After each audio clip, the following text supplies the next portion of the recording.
વાગી રહ્યા છે 6 અને હું આવી છું ગામમાં. જો ગાય આવી ગઈ, હમણાં આવી પૂનમ બાંધવાની છે. અમને ગાડી રહી મારી બહાર.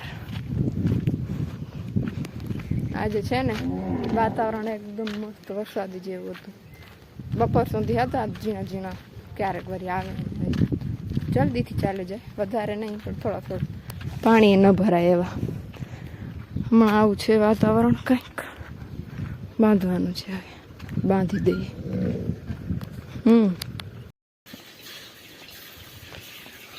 અહીંયા ચાલુ છે ગાય દોવાનું કામ ચાલુ છે. કેવી મસ્ત મસ્તી જોજે મીરાને. હે મીરા, જો જો મજા આવે છે આને.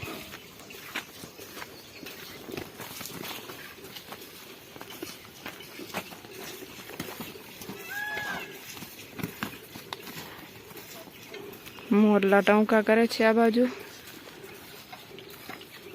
ગામમાં તો ઘણા બધા મોર હોય, વાડી બાજુ પણ છે, પણ નદી બાજુ છે, મારી વાડીમાં નહીં આવે. ગામમાં તો ઘણા મોર. આ દેખાતા નથી, દેખાશે થોડી વારમાં.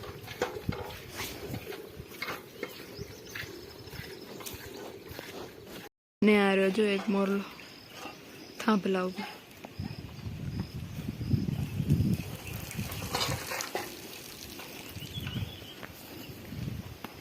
ચિત્રી છે થોડી ઘણી, આ બાજુ જ છે.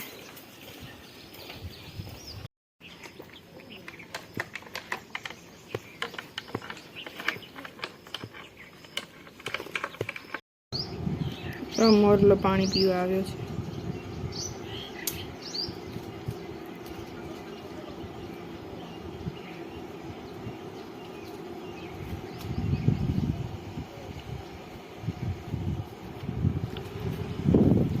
જય માતાજી, સ્વાગત છે નવા દિવસે નવા બ્લોગમાં. આજ છે 21 તારીખ, 7:45 વાગી રહ્યા છે. અમે જઈ રહ્યા છીએ આજે કોલેજમાં. બસ સ્ટેન્ડ ઉપર જાય છે, ગાડી રાખી લીધી છે, લઈ લીધી ચાવી. હવે જઈશું. આવી ગયા છે હાઈવે ઉપર અને અહીંયા છે સ્ટેશન. બસ આવશે, આથી બીજા ફ્રેન્ડ્સ આવશે બધા. આ બાજુ આપણો ખેતર છે, તમને ખબર હશે જે જૂના બ્લોગ જોતા હશે. ઓલી જે બાવર દેખાય ને, આ વાળી મોટી, આ ખેતર છે આપણું. બતાવીશ તમને આ બાજુથી બસમાંથી. હમણાં અહીંયા કામ કરાવ્યું છે JCBથી. જૂના બ્લોગ જોયા છે એને ખબર હશે કે રાત્રે મગફળી કાઢી હતી, અહીંયા બધું હતું. ફરી હવે તો ખબર નહીં વરસાદ ક્યારે પડે ને ક્યારે વાવણીઓ થાય. છાંટા તો આવે છે, જો વાદળા હોય ને ક્યાંક હોય ક્યાંક ન હોય એવું હોય છે. એક ધારો વરસાદ છે નહીં, થોડી વાર માટે આવે ને વળી ચાલી જાય. ડોકેસ છે અહીંયા. જય માતાજી, જય મા મોગલ, જય દ્વારકાધીશ. બધાને સ્વાગત છે બ્લોગમાં. 2-3 દિવસનો બ્રેક જ છે બ્લોગ. કાલે તો કોલેજ ગઈ હતી. અમે કીધું કે બસમાં બેસીને તમને બતાવીશ. એટલી બસમાં ભીડ. અમે જ્યાંથી ચડ્યા અને ઠેક 41 કિલોમીટર જ્યાં અમને ઉતરવાનું હતું ત્યાં સુધી ઊભા બેસવાનું મળ્યું જ નહીં, એટલી ભીડ હતી બસમાં. એવામાં બ્લોગ શૂટ કરાય એવું હતું નહીં. હમણાં જો આવા છાંટા ચાલુ જ છે, હમણાં જ આવ્યા છે, હું કંઈ નક્કી નથી હોતું. એક ધારો નથી આવતો પણ ક્યારેક ક્યારેક આવે છે વાદળા જે હોય ને.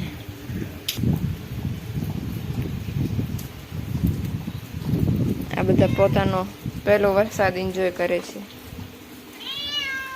મેક્સ હે સિમ્બા, કેવો છે વરસાદ? જો હમણાં કાંઈક આવા પાણી થોડાક આગળ વધ્યા છે, બાકી આવા કંઈ હોતા નથી છાંટા. હમણાં ચાલ્યા જશે ઈજી, થોડી વારના રેટ આવે છે, આવે ને જાય. આજે થોડોક એવું લાગે છે કે આજે વધારે આવે છે, નહીં તો સવારના ભાગમાં 1-2 વાદળ આવે આખો દિવસ ખોરું, પછી રાત્રે 2-3 વાગ્યા પછી શરૂ થાય, સવારથી જોઈએ પછી પૂરા આખો દિવસ પવન લાગે મસ્ત ખતરનાક ઠંડો ઠંડો. એવું ફીલ થાય કે શિયાળો જેવું આવી ગયું, ચોમાસું છે જ નહીં.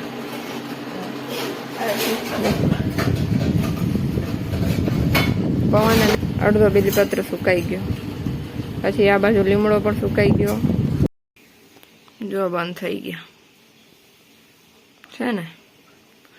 આવું છે, કંઈક આવે છે ને જાય છે ને, એમાં વધારે નહીં, થોડા થોડા.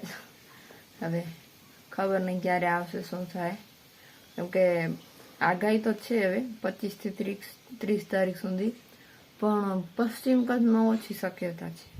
અમે છે ને પશ્ચિમ કચ્છમાં આવીએ, પૂર્વ કચ્છમાં વધારે છે એવું છે.